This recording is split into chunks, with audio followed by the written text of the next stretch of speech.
तीन प्रकार का पवित्रता का स्वरूप वर्णन किया गया है। वाक शौच, वाक पवित्रता, वाणी की पवित्रता। वाणी की पवित्रता है झूठ मत बोलो। अगर कहीं भूल से अन्यत्र झूठ निकल जाए तो संतों के सामने झूठ मत बोलो, तो उस झूठ का समापन हो जाएगा, नाश हो जाएगा। एक घर तो त्रिभुवन में ऐसा रखो जहां तुम खुले रहो। एक घर, समस्त ब्रह्मांड में छल कपट का राज गुरुदेव के सामने तो जैसे वैसे रहो ना। तुमने ऐसा जी देखो, हमारा मन अमुक जगह आसक्त हो रहा है, हमारा मन गलत प्रेरणा कर रहा है, मैं इसको बचाने में असमर्थ हूं, आप कृपा करके बचा लीजिए, आप संभाल लीजिए। वो बोले ना बोले, अर्जी लग गई, वो संभाल लेंगे। क्योंकि जिनको तुम मानव समझ रहे हो उनके हृदय मंदिर में भगवान बैठे हैं, तुमने उन्हीं से निवेदन किया है। अगर दैन्य भाव से निवेदन कर रहे हो तत्काल सुनी जाएगी। और इसमें एक गुप्त बात, अगर आप उस कार्य में उत्साहित हो करने को और केवल ये वचन से आप बोल रहे हो तो रक्षा नहीं होगी। ध्यान रखना कि भाई दोष से निवृत्ति के लिए हमने कह दिया, तुम्हें बचाना हो बचा लेना, अब हम तो जा रहे हैं अमुक कार्य करने, वो नहीं होगा, फिर आपको भोगना पड़ेगा। हृदय से आर्त भाव से कि मैं हार गया। जब आप आर्त होते हैं तो तत्काल अधिकार रक्षा का सामने से प्रकट हो जाता है। और ऐसे चाल, वही कपट इसी को कहते हैं कि हम ऊपर से कह रहे हैं देखो आपके शरणागत बचा लेना, अंदर से कह रहे सामर्थ्य बचा लेना, जा रहे हम कर, ऐसा नहीं। हृदय से नहीं चाहता कि आपकी आज्ञा का उल्लंघन हो। पता नहीं कैसे विवश होकर नाथ मुझे सामर्थ्य, एक वो विवशता हृदय की। वाणी की पवित्रता, किसी को भी ऐसे कटु वचन मत कहो। जिस वाणी से तुम नाम जप करते हो उसी वाणी से तुम्हें किसी को दुख पहुंचे, ठीक बात नहीं है। मृदु पवित्र वचन बोलो। पर ये देखो, भगवत प्राप्ति के मार्ग वाले ही जो थोड़ा सत्संग सुनते हैं, भगवत प्राप्त, ये कुछ ऐसे लोग होते हैं जिनका कोई लक्ष्य ही नहीं होता है, न धर्म का पता न अधर्म का पता, बस जिए चले जा रहे हैं, न लक्ष्य है न कोई, बस ये लोग नहीं समझ पाएंगे। यदि आप वास्तविक शांति चाहते हैं, सुख चाहते हैं, किसी को कड़वा मत बोलो। चुगली, इससे वाणी अपवित्र हो जाती है। तुम जानते हो वो ऐसा ऐसा, तुम्हें क्या लेना देना, तेरे भावे जो करे भलो बुरो संसार, नारायण तू बैठ के अपनो भवन बुहार। तेरा हृदय पवित्र हो गया क्या? तेरे हृदय में नित्य विहार प्रकट हो गया क्या? अगर वो प्रकट हो गया होता तो सर्वत्र प्रभु दिखते। जब नहीं तो तू अपने को पवित्र कर, दूसरे की चुगली काहे करता है? निंदा, दोष वार्ता, गंदी वार्ता, ये सब वाणी को अपवित्र कर देते हैं। वाणी की पवित्रता है सत्य बोलो, भगवत चर्चा करो। अगर किसी को सलाह देनी, बात करनी है तो जितना ज्ञान है उत्तम, जो संतों से प्रमाणित है, शास्त्र से प्रमाणित है, वो बात बोलो। नहीं तो मौन रहो। आप संसारी पुरुष नहीं है, आप भगवत मार्ग के पथिक हैं। चाहे गृहस्थ हो या विरक्त हो, उचित संभाषण, इसके बाद शांत। व्यापार आदि में बात करना, व्यापार आदि को लेकर, वो पूजा है, क्योंकि वो कर्म अर्थ प्राप्ति के लिए हो रहा। अर्थ प्राप्ति, परिवार सेवा, ठाकुर सेवा, संत सेवा, इनके लिए तो मूलतः वो धर्म ही होगा। आप व्यापार में जो वार्ता करते हैं, आप ऑफिस में जो वार्ता करते हैं, बिल्कुल भगवत रहित दिखाई दे रही, लेकिन उसका मूल लक्ष्य है आपका कि अर्थ मिले, और अर्थ से परिवार का पोषण, साधु महात्माओं की सेवा और ठाकुर की, वो मूल धर्म ही हो गया। तो वाणी की पवित्रता सबसे, वाणी से सबसे ज्यादा अपराध बनते हैं। इस पर ध्यान नहीं दिया जाता। मनमानी जो है बोल लिया, क्या है आपको पता है? आप जो बोलते हैं वो सब आकाश में अभी स्थित है। जैसे कलकत्ता में हो रहा है प्रोग्राम, वो वाणी वहां प्रकट हो रही, वहां गाया जा रहा है, और यंत्र यहां से पकड़ रहा है। कैसे पकड़ रहा है? वो कलकत्ता जाके थोड़ी पकड़ रहा है, वो शब्द आकाश में फैल गया। अब उसके पकड़ने की सामर्थ्य तो यहीं से पकड़ लेगा वो। अमेरिका की बात यहां सुन लो तो क्या हुआ? अमेरिका पहुंच गया क्या हमारा यंत्र? नहीं, वो यहीं पकड़ रहा है, क्योंकि वो शब्द ब्रह्म में है, आकाश में फैल गया। अब उसको जहां से यंत्र से पकड़ो वहीं से सुन लो। तो ये नहीं कि तुमने बोला वो खत्म हो गया, वो सुरक्षित है। अगर वो सत्य बोला है तो उसका फल मिलेगा, असत्य प्रमाण की जरूरत नहीं, वो खुद प्रमाणित है। वाणी को बहुत संभाले। मौन बहुत बढ़िया रहता है, मौन का आश्रय लीजिए। जड़वत मौन नहीं हम कहते कि एकदम वाला नहीं, आवश्यक है जी, बोल दिया, हाँ सत्य बोल दिया। प्रपंच के हमारा लक्ष्य नहीं, प्रपंच तो हम क्यों, ग्राम्य वार्ता, लोक वार्ता, ये सब अपना विषय नहीं है। अपना विषय है अपने काम की बात करो और वो हितकर बात करो। कोई तुम्हें कठोर वचन बोल रहा है, पलट कर तुमने कठोर वचन बोल दिया तो तुम में उनमें अंतर क्या रह गया? तुमको तो सत्संग मिलता है ना, तुम तो प्रभु के जन हो ना, थोड़ी क्षमता तो आप अपनी बढ़ाइए। चल दिए। पहली है वाणी की पवित्रता, बहुत संभालिए, सत्संगी हो वाणी को। और हमें तो लगता है कि आप सबसे पहले बोलने के पहले एक बार राधा बोलिए, फिर बात कीजिए। आपकी वाणी खुले तो सबसे पहले राधा, श्री राधा, हाँ ऐसा ऐसा ऐसा ऐसा ऐसा, अच्छा राधा राधा, राधे राधे, चलते। मतलब भगवान नाम के बीच में वार्ता हुई तो मंगलमयी हो गई। प्रारंभ का शब्द और अंतिम शब्द राधा होना चाहिए आपका, क्योंकि आप स्वामी जी के परिकर हैं। याद रखिए। सुनो, हाँ नहीं, सुनो राधा जी बोलिए। और ये हमने अभ्यास कई उपासकों से के देखा, राधा राधा राधा, हाँ ऐसा राधा राधा राधा, नाम उच्चारण। अगर उस शब्द में कोई त्रुटि होगी बीच में, वो क्षमा हो जाएगा, क्योंकि प्रारंभ और आपका अंत शब्द के बीच में राधा राधा आया। जो आप बोले वार्ता की, उसका प्रारंभ राधा था और वार्ता समाप्त हुई राधा, वो भजन के अंतर्गत आ। जो उसमें त्रुटि हुई वो राधा नाम की महिमा से नष्ट हो जाएगा। पर वही बोल सकता है जो साधक है, नहीं तो जैसे कांतिक में अमोक, हाँ, जैसे गांव में नहीं, अरे हाँ ऐसे नहीं। राधे श्याम, राधा वल्लभ, श्री हरिवंश, नाम उच्चारण करो। भक्त संग किया है, इसका परिचय तब मिलेगा जहां आपका नाम उच्चारण किया। राधा राधा, राधा वल्लभ, श्री हरिवंश, राधा राधे राधे, नाम उच्चारण करो। वाणी की पवित्रता। फिर कह रहे हैं कि शरीर की पवित्रता। शरीर की पवित्रता के लिए कई बार वर्णन हुआ है, जैसे शौच आदि में रज का प्रयोग। आप जैसे विरक्त हैं या गृहस्थ हैं, आपको मंत्र मिल गया है, तो अब ऐसे नहीं कि जहां मन आया खड़े लघु शंका कर दी, ऐसे चल दी। कोशिश करो। वैसे तो आजकल बोतलों में जल रखते हैं, छोटा गिलास रखा, या वो वैसे टेम्परेरी गिलास भी आते हैं, वो छोटे छोटे जो चाय आदि पीने, वो पास है। लघु शंका गए, जल लिए, मूत्रेंद्रिय का प्रक्षालन किया, फिर हाथ धोया, फिर राधा वल्लभ श्री हरिवंश, राधा वल्लभ श्री हरिवंश, राधा वल्लभ श्री हरिवंश, आचमन किया और थोड़ा जल लेके से वो नाम जप करो, मंत्र जप करो, पवित्र हो हर समय। शौच गए, उतने ही कपड़े पहनो जितने आवश्यक हैं, जो धोने में काम आए। नहीं तो आजकल बाथरूम की व्यवस्था है, दरवाजा बंद, आप अगर बार बार कभी शौच लगे तो कमर से स्नान कर ले, यहां से हाथ धो लिए और हर छिद्र में जल, आंख में कान में ऐसे जल ले करके, नाक में ऐसे, और कुल्ला करके पवित्र हुए। बाहर निकले, रज लगाया, तिलक लगाया, आप भगवत स्वरूप हैं, पवित्र हैं। ये जो मनमानी आसुरी भाव नहीं है, फिर बुद्धि भ्रष्ट हो जाएगी, समझ में ही हमारी बात नहीं आएगी। बात समझ लेना। अगर आपका शरीर पवित्र नहीं है, वाणी पवित्र नहीं है, मन पवित्र नहीं, तो उपासना किस बात की हो रही? बोले दिखावे की क्या जरूरत है? ये सब बहिर्मुख लोगों के वचन। तस्मात् शास्त्रम प्रमाणम, शास्त्र आज्ञा कर रहा है।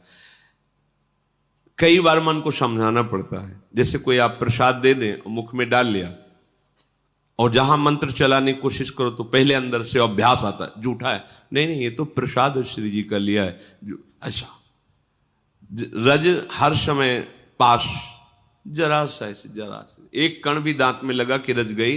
अब आप मंत्र जप कर सकते हो। अगर पानी की व्यवस्था, आचमन नहीं, रज। आपको ऐसा लगता है कि जल की व्यवस्था नहीं, तो आप कहा है, आप एक झोली रखिए जिसमें चरणामृत है, रज है, आप उपासक हैं, तो आप वो रज निकाले, जरा सा ऐसे कर लिया और हाथ में हो गया, पवित्र हो गए आप। हर उपाय है, पर पवित्र जल से, रज से। वाक शौचम और कर्म शौचम, शरीर पवित्रता। अब कर्म पवित्रता, अब इसमें ज्यादा सावधानी की जरूरत है। हमारा कोई कर्म अपवित्र ना रहे। अपवित्र कर्म होता है धर्म विरुद्धाचरण। कोई ध्यान ही नहीं देता, चाहे जितना हल्ला मचाओ कोई ले। तभी तो संत जन हार करके फिर मौन हो जाते हैं कि चलो नहीं कोई संभलने वाला, अपने लगो। हार गए बड़े बड़े महापुरुष, वर्षों उपदेश देने के बाद जब देखा कोई परिवर्तन नहीं, तब कहा 1,00,000 नाम जप करके आओ हमारे सामने, तब हम तुम्हारे प्रश्न का उत्तर देंगे। नहीं तुम प्रश्न करते रहोगे, उत्तर मिलता रहेगा, समझ में कुछ आएगा ही नहीं। नाम जप नहीं है तो पवित्रता हृदय में नहीं, कैसे बात समझोगे संतों की? तुम्हारी मलिन बुद्धि संतों की बात तक पहुंच जाएगी क्या? कर्म शौचम, कर्म शास्त्र प्रमाणित, गुरु उपदिष्ट कोई भी कर्म ऐसा जो अधर्माचरण कहलाता है, वो हृदय अगर थोड़ा सा भी धर्म में चल रहा है तो आपका हृदय उत्तर देने लगेगा। ये गलत है, ये गलत। ज्यादा जानकारी के लिए रजिस्टर रखने की जरूरत नहीं है, वो हृदय ही है, वो बता देता रहेगा यहां गलत हो रहा है, सावधान हो जाए। नहीं समझ में आ रहा, संतों से पूछ लीजिए, भगवान से पूछ लीजिए। सच्ची कहते हैं, तुम हृदय में 1 मिनट शांत होइए और प्रभु से पूछिए, स्वामी प्रभु ये कार्य मुझे लगता है गलत है कि सही, आप अगर सही है तो हृदय शीतल हो जाएगा, गलत है तो जलन और संशय हो जाएगा। बस फिर अब उसको मत कीजिए।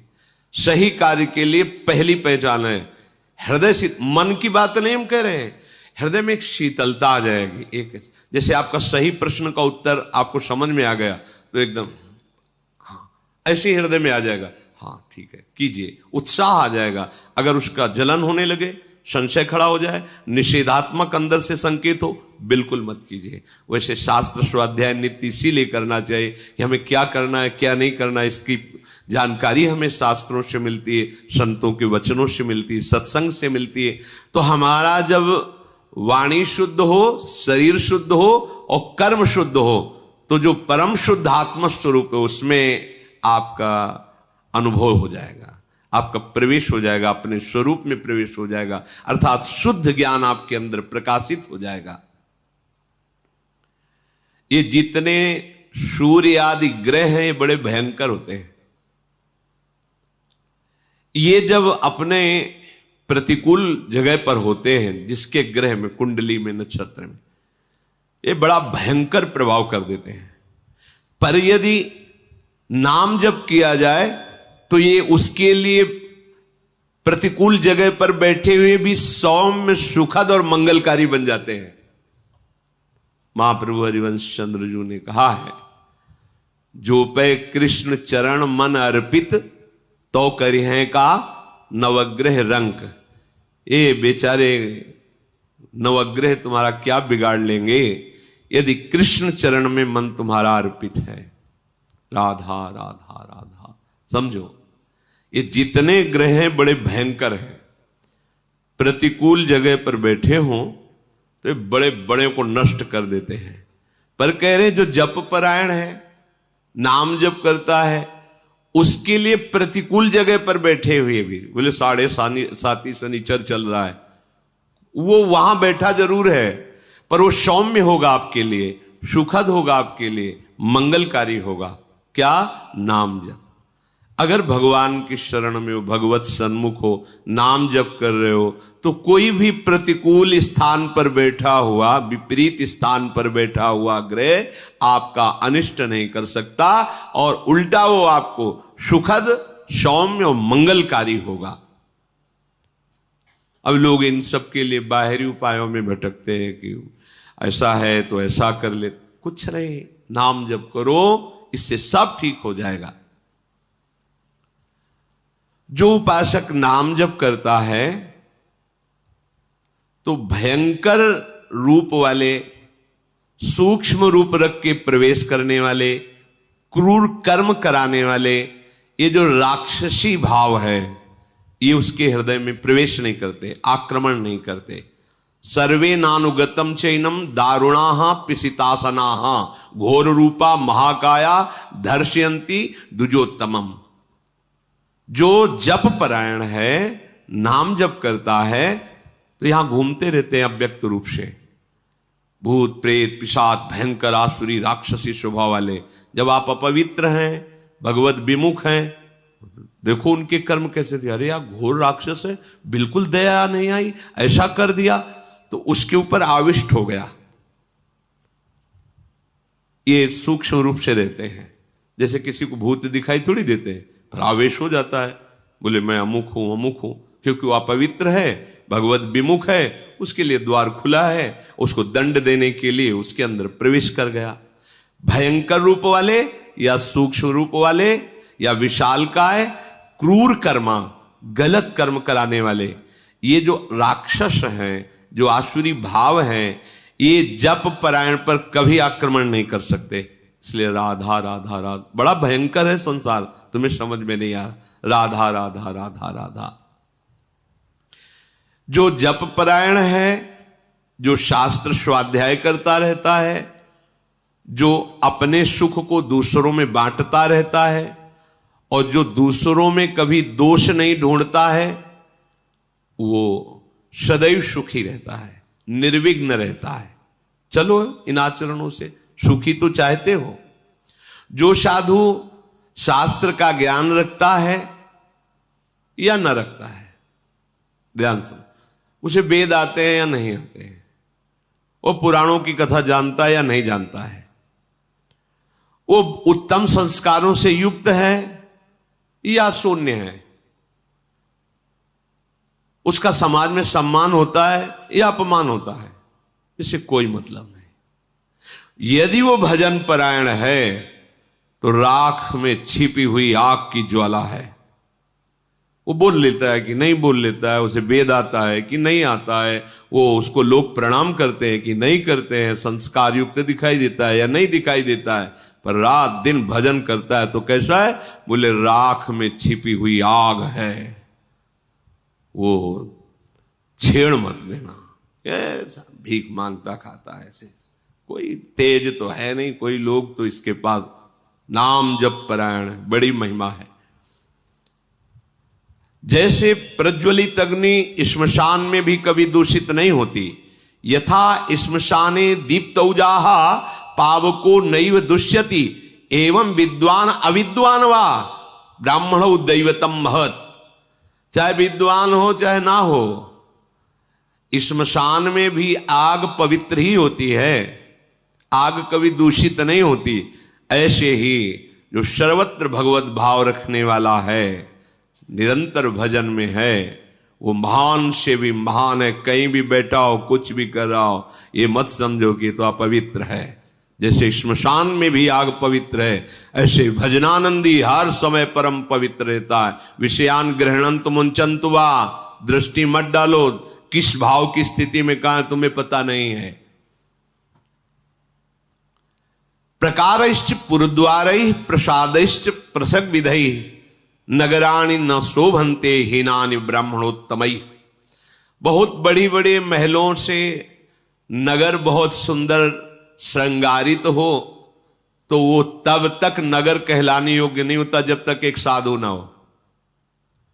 बहुत बड़ा नगर है, बड़े महल, बड़ी सुंदर चार दीवारियां, बड़े बड़े सुंदर द्वार, सब ठीक है, लेकिन उस क्षेत्र में एक भजन करने वाला साधु नहीं है, बोले वो शून्य, बेकार है। और चाहे जितना छोटा गांव या पुर भी हो ऐसा, और वहां एक भजनानंदी, वो महानगर है, क्योंकि एक भजनानंदी, तो आप सोचो ये तो भजनानंदियों का खेत है जहां आप बैठे हो। कोई ऐसा नहीं होगा यहां जो भजन न करता हो, कोई पक्का। वो कर नहीं रहा तो सुन तो रहा है ना। चलत फिरत सुनियत यह श्री राधा वल्लभ लाल। रंगनाथ जी जाना है, बिहारी जी, राधा वल्लभ जी कहाँ जाना है, यहाँ यही पूछना होता है। यहाँ थोड़ी पूछना होता है होटल जाना है या टाकीज जाना है, यहाँ तो यही पूछना होता है ये पथिकों से। अब वो भजन नहीं कर रहा पर भजन ही तो कर रहा। कहाँ चलना है? बांके बिहारी, बैठिए बांके बिहारी। हाँ नहीं, राधा दामोदर जाना, हम वहां तक छोड़ देंगे, सेवा कुंज से तुम राधा दामोदर चले जाना। पूरा चिंतन भागवतिक, चलत फिरत सुनियत है श्री राधा वल्लभ लाल, ऐसे वृंदा विपिन में बसत रहो सब काल। जिस नगर में एक भी संत रहता है, भजन करने वाला रहता है, वो पूरे नगर को तार सकता है। निकलते उठते हुए जय सियाराम, राधे श्याम, जो भी नाम उच्चारण हो, देखो संत महिमा देखो। आप कहीं भी स्थिति में हो, किसी भी संसारिक स्थिति, सामने साधु दिखाई दे, अगर थोड़ी भी आस्तिकता है तो भले उपहास हो, ए बाबा राधे राधे, राधे राधे भैया। 2 बार तुमने बोला, 2 बार उन्होंने कहा, 4 बार कान में नाम पड़ा, 4 बार मंगल हो गया। एक साधु जहां है उसमें धन्य है वो भूमि जहां साधु वास करते हैं, भजन करने वाले वास करते हैं। प्रजा की रक्षा करने वाला जैसे राजा होता है, ऐसे राजा और प्रजा दोनों की रक्षा करने वाला साधु होता है। इसीलिए पूर्व में जैसे देवराज इंद्र तो ऊपर भगवान बृहस्पति जी, महाराज विदेहराज जनक तो सदानंद जी, चक्रवर्ती सम्राट दशरथ जी तो ऊपर सिंहासन पर वशिष्ठ जी। जहां भी देखो राजा के ऊपर महाराजा बैठा मिलेगा, एक साधु बैठा मिलेगा जो राजा और प्रजा दोनों की रक्षा करता है। मार्कंडे जी कह रहे हैं प्रजा की रक्षा करने वाला जैसे धार्मिक राजा होता है, तो प्रजा और राजा दोनों की रक्षा साधु से होती है। ये संत जन जो भजन करते हैं ना, तो जिसके राज्य में भजन करते हैं उस राजा को, उस राज सैनिकों को अपने आप उनका भजन का हिस्सा जाता है। क्योंकि हम सुरक्षित, अगर हमारे राज सैनिक और हमारे जो शासन विभाग वो रक्षा न करें तो जो क्रूर कर्मा लोग हैं वो भजन न करने देंगे, शांति भंग हो जाएगी। मनमाना आचरण करेंगे तो कैसे भजन कर सकते हैं? उनकी सुरक्षा है। जहां हम खड़े भी नहीं हो सकते, हमारी सामर्थ्य नहीं है, वहां वो अत्यंत कष्ट सह करके पहाड़ों पे जहां ऑक्सीजन से ही नहीं मिल रहा, भीषण बर्फबारी हो रही, वहां वो खड़े हैं केवल हमारी सुरक्षा के लिए कि हमारे देश के अंदर कहीं कोई ऐसा अपवित्र भाव वाला, हिंसक भाव वाला कोई प्रवेश न कर जाए, हमारे देशवासी सुरक्षित रहें। तो चाहे गुफा में भजन करो, चाहे समाज में भजन करो, भजन का हिस्सा उनको पहुंचता है, क्योंकि वो रात दिन सुरक्षा में लगे हुए हैं। तो कह रहे हैं कि जैसे प्रजा की रक्षा राजा करता है, ऐसे राजा और प्रजा दोनों की रक्षा साधु करता है। जिस नगर में, जिस गुफा में, जहां भी संत भजन कर रहे हैं, ये न समझे कि इनका तो जीवन बेकार, समाज के काम नहीं आ रहे। नहीं, उनका किया हुआ भजन अपने आप विभाजित होता है। भिक्षा देने वाले को, वस्त्र देने वाले को, वास व्यवस्था करने वाले को, प्रणाम नमस्कार करने वाले को, राजा को, राज्य शासन विभाग को वो जाता है, तभी तो मंगल होता है। ये जो बड़े पापाचरण होने पर भी सर्वनाश की स्थिति नहीं आती, उसका कारण ये भजन, जिस दिन भजन करने वाले महात्मा अंतर ध्यान हो जाएंगे, हाहाकार मच जाएगा। क्योंकि फिर दैवी शक्तियां अपने आप, जब वर्षा होनी तब होनी नहीं है, जब नहीं होनी चाहिए तब होनी है, फसल पकी खड़ी है, ओले गिर रहे, मतलब हर प्रकृति उल्टी हो जाती है। पृथ्वी में बड़े तीर्थों का वर्णन किया गया है, पर जो नाम जापक उपासक हैं, नाम कीर्तन करते हैं, भगवत चरणारविंद के आश्रित हैं, इनके जैसा कोई तीर्थ नहीं। मुद मंगल में संत समाजू, जो जग जंगम तीर्थ राजू। ये चलते फिरते तीर्थराज प्रयाग हैं। दरस परस अगनास, बास निज संग करो दिन, तीन मुख हरिजस सुनत, श्रवण मानोनत। इनके दर्शन से, इनके स्पर्श से, इनके संभाषण से, इनके वचनों के सुनने मात्र से बड़े बड़े पाप नष्ट हो जाते हैं। पुण्य तीर्थों का बहुत वर्णन है, जहां स्नान, दान और नियम पूर्वक करने पर उसका फल मिलता है। पर जो नाम कीर्तन करने वाले हैं, नाम जप करने वाले हैं, भगवद आश्रित जन है, इनके दर्शन से, इनके स्पर्श से, इनके वार्तालाप से जैसी पवित्रता होती है, वैसी तीर्थों से नहीं। तीर्थी कुर्वन्ति तीर्थ, ये तीर्थों को भी पावन कर देते हैं। गंगा अवतरण प्रसंग में आता है, भगीरथ जी से भगवती गंगा जी कहती है कि माना कि महादेव जी अपने जटाओं में रोक लेंगे, पर भूतल में जब मैं जाऊंगी तो पापाचारी लोग मेरा स्पर्श करेंगे, अवगाहन करेंगे, मैं मलिन हो जाऊंगी, तो मेरे को पावन कौन करेगा? तब भगीरथ जी ने कहा, जो साधु हैं, समदर्शी हैं, शांत हैं, निरंतर भगवत परायण हैं, वो हे गंगा जब आपका स्पर्श करेंगे तो आप निष्पाप हो जाओगी। गंगा पापम शशि तापम दैन्यम कल्प तरुष तथा पापम तापम तथा दैन्यम हरति साधु समागमा। मात्र एक संत संग से तीनों काम हो गए। गंगा जी पाप का नाश करती, चंद्रमा शीतलता प्रदान करके ताप का नाश कर, ये सब ताप, पाप, दरिद्रता, जैसे कल्पतरु दरिद्रता नष्ट करता है, साधु संग दरिद्रता नष्ट कर देता है। क्या? जब आपको भगवान नाम में प्रीति होगी तो आप सबसे बड़े धनी हो गए। कबीरा सब जग निर्धना, धनवंता नहीं कोई, आप धनवान हो गए। राधा राधा राधा परम धन राधा नाम, तो खत्म हो गई दरिद्रता, ये घिघियाना, बार बार विषय भोगों की याचना करना, और दैहिक दैविक भौतिक ताप। जहां भगवान का चिंतन, भगवान की लीला कथा, वहां इनका प्रवेश ही नहीं होता। नाम जब चल रहा है, अब कौन पाप ताप तुम्हें छू सकता है? तो कह रहे तीर्थों का बहुत वर्णन है शास्त्रों में, पर यदि कहीं भगवत आराधक संतों का संग मिल जाए, नाम कीर्तन हो रहा है, नाम जप हो रहा है, भगवत कथा हो रही, बोले ये तत्काल निष्पाप कर देता है। तत्काल संत दरस जी में पातक टरे, बड़े भाग से जब संतों का संग मिलता है, बस वहां अभिमान न करे, वहां ज्यादा अपनी बुद्धि न चलावे, भगवत भाव से बड़े भाग्य मिले, आज मुझे संत समागम मिला, ऐसा। साधु संग मपूतेन वाक्य भाषित वारिणा पवित्रीकृत महात्मानम संतो मन्यन्ति नित्यशः, कि सत्संग से जैसी पवित्रता आती वैसी कहीं से नहीं। पर एक फिर बात, डिबिया में ही पारसमणि रखी हुई है, कहीं दूर नहीं, और डिबिया लोहे की है, पर बीच में रुई का पर्दा है, त्रिकाल में भी सोना नहीं बन सकती। नहीं तो स्पष्ट लिखा हुआ है सेवकवाणी में, आलय बन बसत संग पारस के आयस माने लोहा कनक समान भयम। लोहे ने कौन सी तपस्या की भाई, कौन सी साधना की? पारस के स्पर्श मात्र से सोना बन गया। पारस ये देखती है क्या कि उत्तम आचरण करने वाले घर का सोना लोहा है, या ये किसी हिंसात्मक वृत्ति करने वाले के घर का लोहा है? नहीं देखते, बस छूते ही दोनों को सोना बना देगी। पारस गुण अवगुण नहीं चितवत, कंचन करत खरो, तुरंत उसे सोना बना देगी।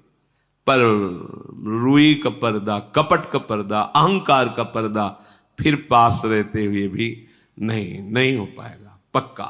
इसलिए समझो, आपको अगर वृंदावन धाम मिला है, महापुरुषों की वाणी सुनने को मिले, ये साधु संग मिला है, कहां बैठे हो? मतलब कितने आनंद का विषय है कि प्रभु ने मुझे अपना माना, कैसा संग दिया। केवल रहने से, सुनने से आपके हृदय में भक्ति अंकुरित हो जाएगी। यहां तो भक्ति नृत्य कर रही है। भगवत प्राप्ति वृंदावनवासी के लिए कोई प्रश्नवाचक बात है क्या? नहीं, जय रेणु पर मरिबो मंगल है, हम शरीर झूठा कुछ नहीं किया, पूरे जीवन गृहस्थी में रहे। परिवार के सदस्य जब वृंदावन वास करने, तो उनको असंतुष्टता हुई, पर उनका शरीर से प्रकट हुआ पुत्र वृंदावन, तो चमत्कार लाडली जू का कि गिरे, बेहोश हुए, वृंदावन उठा के लाए गए चंद दिनों में शरीर। हम तो यार तरसते हैं इस बात के लिए कि कहीं ऐसा ना हो कि कोई रोग का ऐसा कि भैया आप ले चलो इनको दिल्ली बंबई, तो कभी ऐसा ना हो। हम तो मांगते तरसते हैं कि जब हो तो इसी रज में हो। देखो, जो मांगा नहीं, जाना नहीं, चाहा नहीं, विरोध भाव किया, लेकिन अंश है इस वृंदावन में, तो घसीट लिया और परम कल्याण। आप यहां रह रहे हो, आपके कल्याण में कोई दिक्कत होगी, बस अन्य आश्रय मत रखना। यह हमारी बातें थोड़ा कम समझ में है, अन्य आश्रय मत रखना। हम किसी और को इतना अधिकार न दे दें कि हमारे लक्ष्य पर बाधा खड़ा कर दे। भाई ये ध्यान रखना, यहां मरने मात्र से भगवत प्राप्ति, ये धाम है, परम धाम है श्री जी का।